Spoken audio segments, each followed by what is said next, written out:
I'm Mark Johnson, the producer of The Chronicles of Narnia, The Lion, the Witch, and the Wardrobe.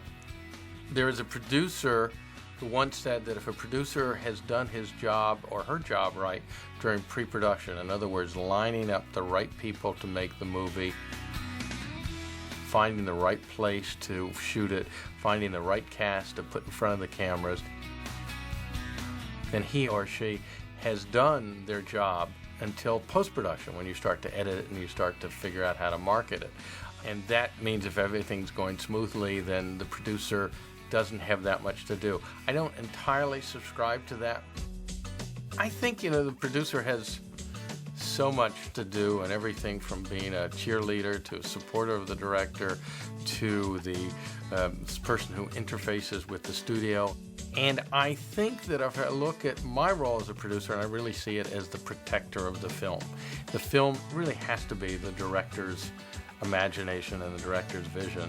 And you really have to protect that he or she is able to make the movie that he or she wants to make within the parameters, both physical and financial.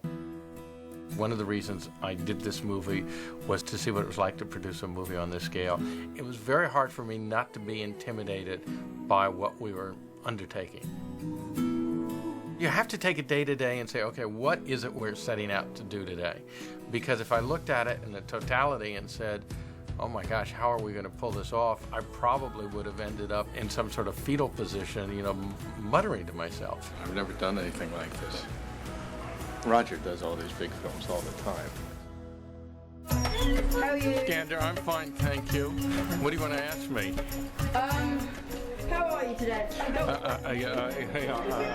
As the movie starts to physically take place, there is the comfort and the relief that, oh, we can actually pull this off, or look at that witch's castle, that looks as good, if not better, than what I had in mind. It's always coupled with the attendant reaction, which is, oh my gosh, how are we going to pull this off? How are we going to be able to afford it? The best location to shoot the final battle was high atop a mountain in this most remote part of the South Island. And we had 6 or 7 helicopters ferrying crew members up into the mountains and dropping them off with their equipment. And we had erected a village, a huge tent for catering, a huge tent for the animals, a huge tent for all of the prosthetics and all of the extras to get made up in their various costumes. It was mammoth. I never doubted that we were going to be able to pull it off. I wasn't sure how we were going to pull it off sometimes.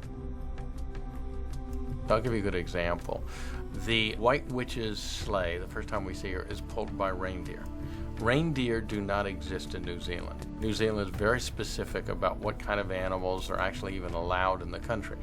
As much as New Zealand wanted to help us in so many ways on this film, they would not let us bring reindeer into the country.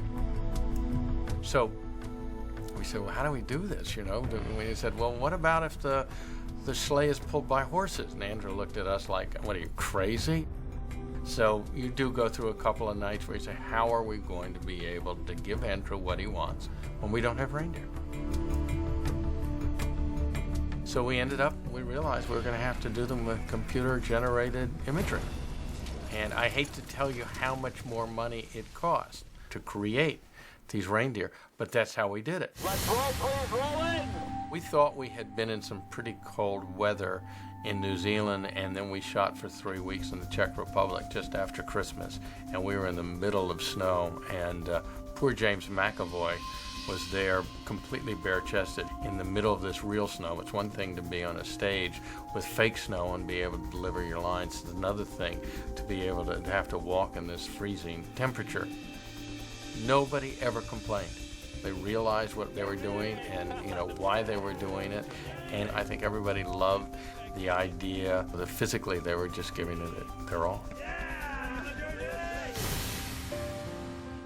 Andrew has an imagination that continually surprises me. Every time we'd set out to do a scene and I sort of have an idea of what it was going to be, and I loved my idea of what that scene could be, Andrew would shoot it and direct it in a way that was different from what I had imagined, in some cases radically different, and I hate to say it, that much better. When I saw Lucy and Mr. Tumnus in their first scene together at the lamppost, and I saw two actors so connecting, and I saw the charm and the heart and just the soul of this movie. And it was, for me, it was a real vision. And I just sort of quietly said to myself, we're going to be okay. This movie is going to be really special. I truly think I'm the luckiest man in America. This is what I wanted to do as a kid. I get to do it now. I get to be involved with some of the most creative, imaginative, resourceful people out there. It really is. It's the best gig in the world. And if somebody came to me and said, "I'm sorry, we made a mistake, and we're going to have to pay you 1/16 of what you've been making," I would still do it because I can't find anything else that I would love as much to do.